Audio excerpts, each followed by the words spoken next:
Om Shanti. This is the Avyakta Murli of 31st December 2003. 13th point. The title is Drill. One moment be a master and the next moment be a child. Explanation. Bab-Dada hears this song of the royal form of I a great deal. Whatever I did was fine. Whatever I thought was fine. That is what should happen. This consciousness of I deceives you. You may think about something, speak about it, but do it with the motive of a humble instrument. Bab-Dada has already also taught you a spiritual drill earlier. What drill is that? One moment be a master and the next moment be a child. Be a master in giving your ideas. Then when it is finalized by the majority, become a child. This spiritual drill of being a master and a child is most essential. Simply remember the 3 words of teachings from Bab-Dada. Do all of you remember them? In your thoughts be incorporeal, Nirakar. In your words be Nirankar, egoless. In your actions be Nirvikari, wifeless. Whatever you have, whenever you have any thought, create those thoughts whilst stable in the incorporeal stage. Even if you forget everything else, don't forget these 3 words. These teachings of the 3 words are a gift from the Sakar form. So Baba has said 3 things over here. First thing, Baba is hearing one song. Which song he is hearing? A lot? I. Whatever I did was fine. Whatever I thought was fine. That is what should happen. This consciousness of I deceives you. This consciousness of I deceives you. This I is predominating everywhere. What I think is right. What I do is right. This should be done this way. If you don't take my advice, do it yourself. I am going. I have no business.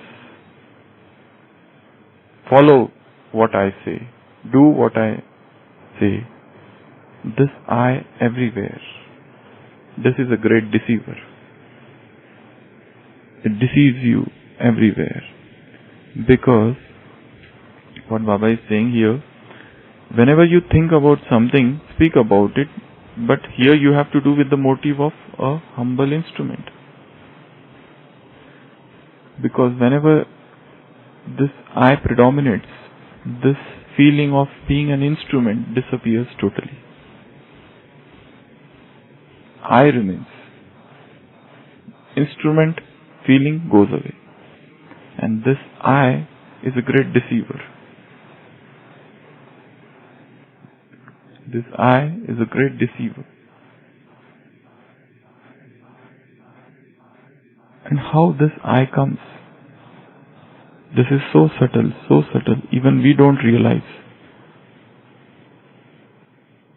Whenever we say I, there is unconsciously ego associated with that. Because most of the time when we say I, this is as if arising from that body consciousness. It is not always arising from that soul consciousness. And we are used to body consciousness for a long time. That is why most of the time when we say I, it is invariably associated with body consciousness. It is so less often that when we say I, we are thinking of ourselves as soul.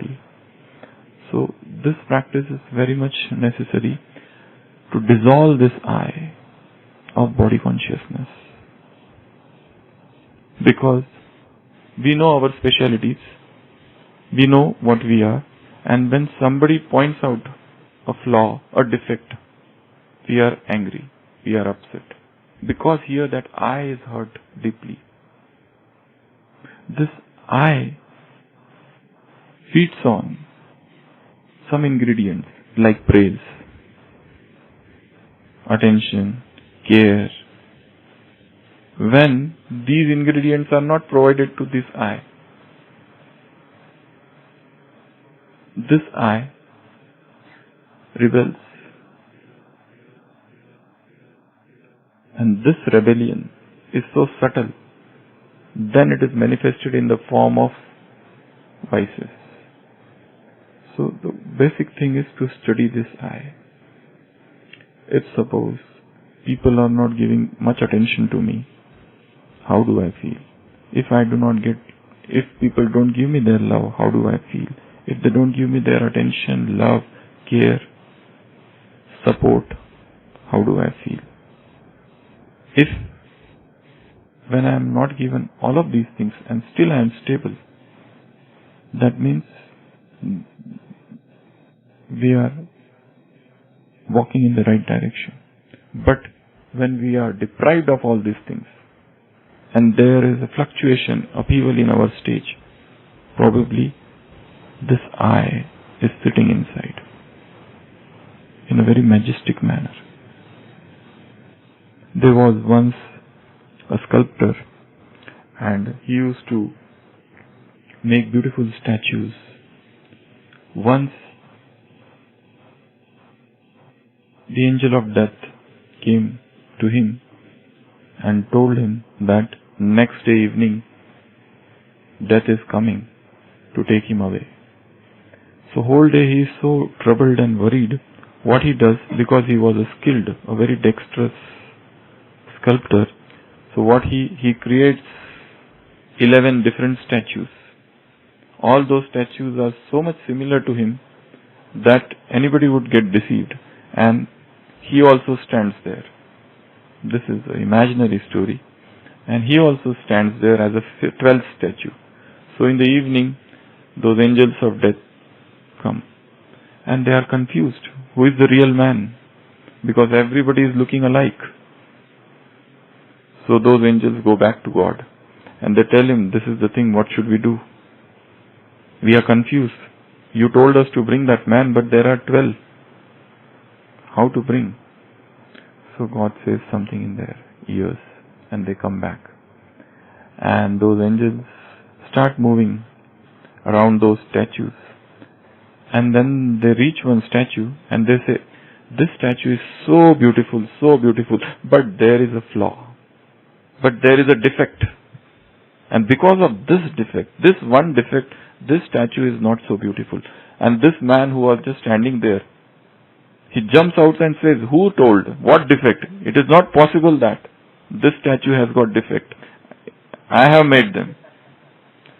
So that angel of death says, this is the defect. That is why. Now, let's go. This was the defect. That whatever I do, whatever I have done, that is without flaw. That is perfect. Who are you to point out?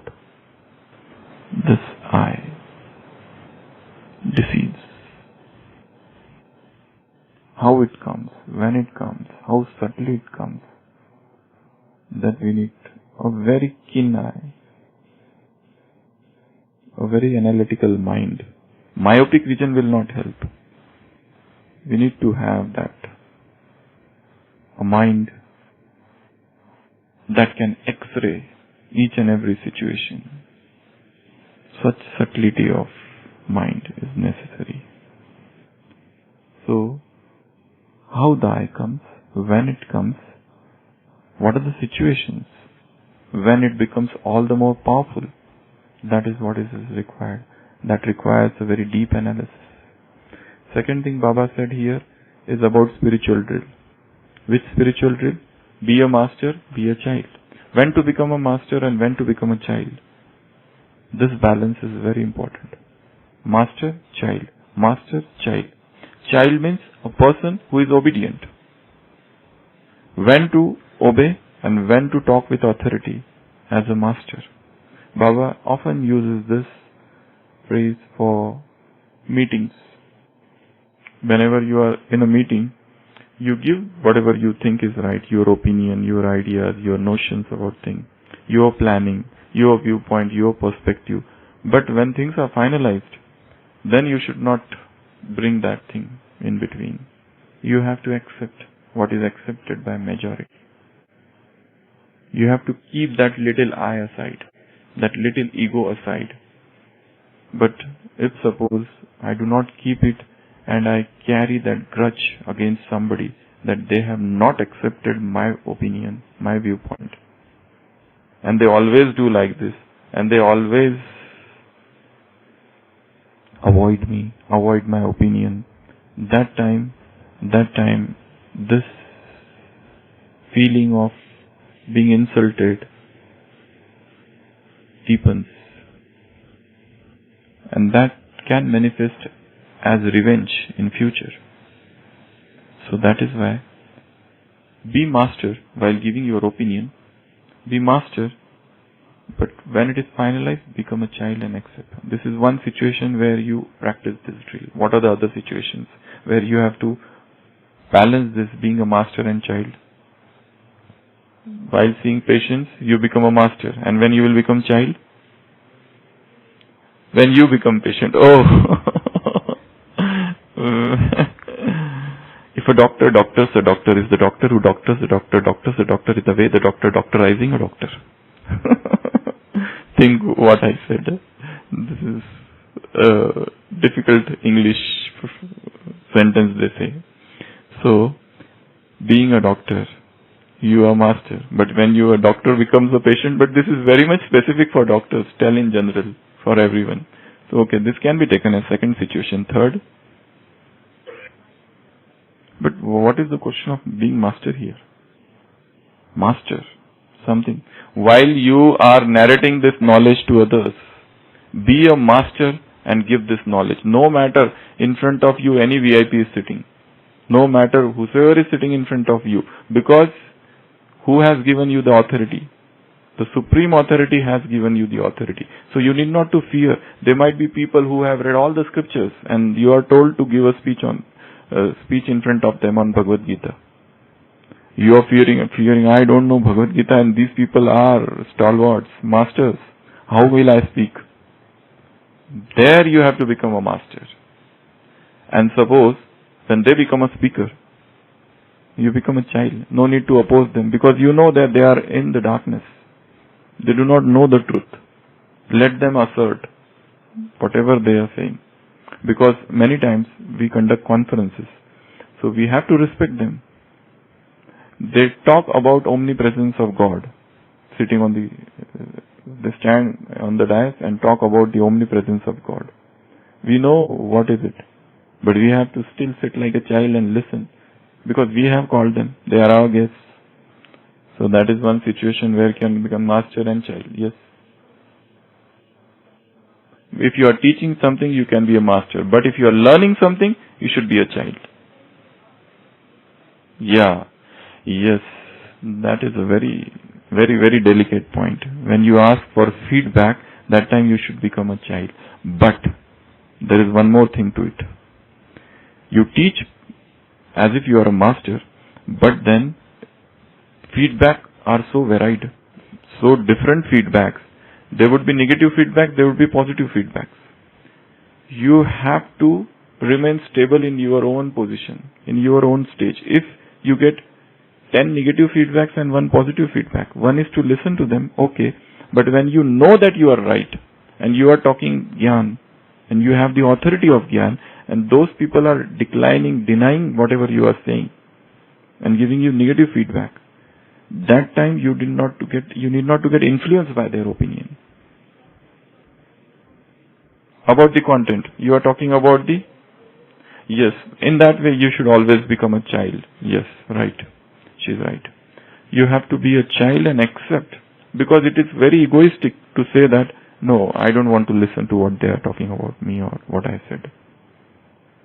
I should be a child, humble child. That obedience should be there. Okay, that is another. One more situation where you have to have the balance of being a master and child. You can churn on this more today. Master, child. Master, child. This actually you have to do many times throughout the day. Many times, not once or twice. Many times while dealing with others. While you are listening to others. In your work.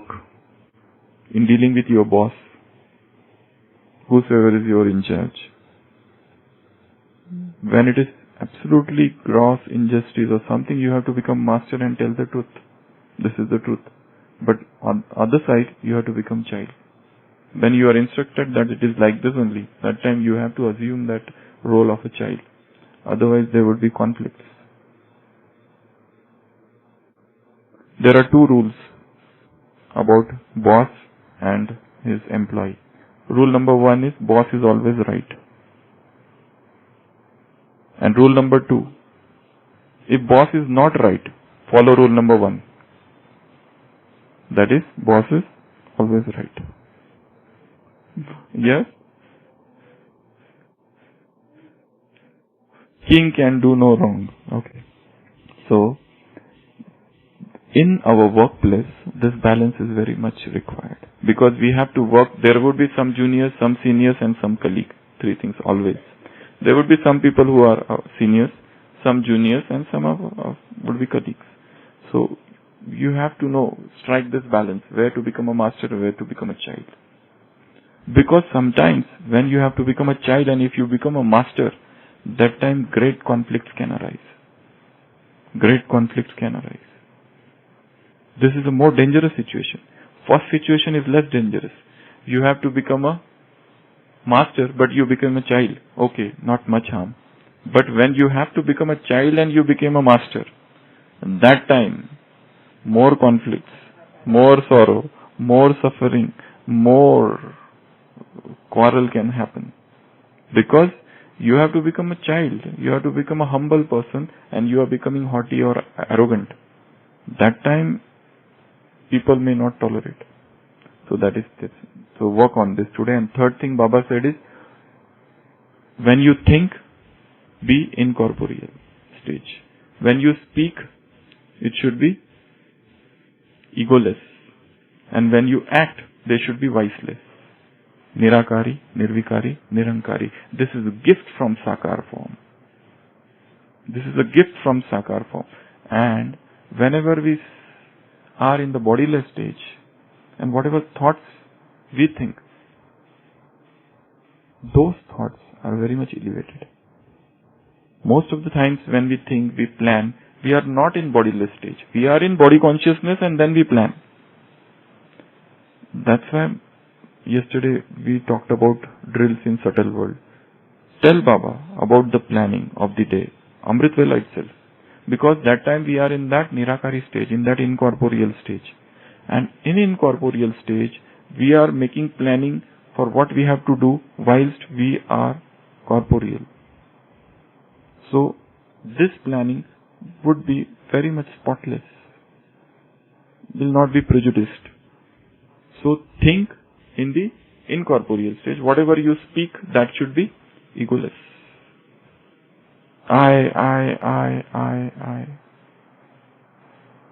Brush aside this I. He, not me. He, not me. It's one of the ways to get rid of I is to use the word we. Is to say we. Rather than saying I have done this seva, say we have done this seva.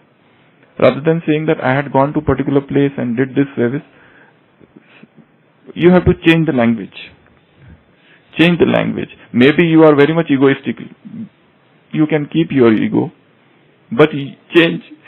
Yeah, Baba, sometimes, even that looks so much artificial. Some people say they are doing everything themselves and they want to show off, but they are taking name of Baba. That's a very political situation which is created. They want to blow their own trumpet. They want to show off, but at the end they take Baba's name as a protective device. So that people should not say that he is egoistic. So this is very subtle. One of the ways is, yes, okay, another way is to use third person, like Dadi used to say. But suppose if we use, people may say this is artificial. If I say this, take my own name and say that he did this, it might look artificial. So another very best way of doing it to use we everywhere. We did this. In English it is quite difficult. In Hindi it is quite simple. It's easy. Hum. Not to use मैं, but to use hum. It's quite easy. But in English the language difficulty is there. How to become humble in English is a separate topic. In language I am talking. Because in English you have to use everywhere I think, you know, I think, I did, I. If you say we, means there are many people. But in Hindi, even if you say hum, it means one person. But it is a majestic, royal way of saying I. But that's a protective device. But here also still we can say the service was good. Otherwise don't use anything. No pronouns. No, don't use pronouns I, we or us or you. Service was good. Passive voice. You can sometimes use passive voice. So little, I think, for becoming egoless in speech, we need to study little English grammar to find out how to speak in an egoless fashion. How to speak in a way that it should not appear that we are just bragging ourselves. Yeah. If they use the third person. Yeah, but it should appear very natural. It should not appear artificial. Even if you use, like Dadi used to say, Dadi has a thought. Dadi felt like this. She used to say. She was the only one she used to say. Or Baba says. Baba himself is saying, Baba feels this. It's the third person. Talking about oneself in third person. But if I say, Dr. Sachin feels or something like that, people will say, oh, stop this jargon. What are you talking all this? Don't try to show off your egolessness. Showing off egolessness. Showing off. To be proud of one's egolessness. This is the greatest of all Maya. So, it happened once that 3 different sannyasis of 3 different sects met. And first sannyasi said, our monastery, our mutt, our monastery, all sannyasis are so intelligent, they know all the scriptures. So we are in intelligence, nobody can excel us. Second sannyasi says, forget this. You are talking just about scriptural knowledge. Our sannyasis in our monastery, our mutt, they are full of wisdom. I don't think anybody can show knowledge in a practical form as they show. Third sannyasi said, forget all of you. Our sannyasis are so humble, in humility we are number 1. In egolessness nobody can surpass us. So, even such a situations can arise. So, 3 things today. First, I consciousness, where this I comes, find out. Second, master and child, balance. And third, in speech to become egoless, in action to become viceless, and in thoughts to become incorporeal. Or in that incorporeal stage, do the thinking, do planning. So that's today's homework.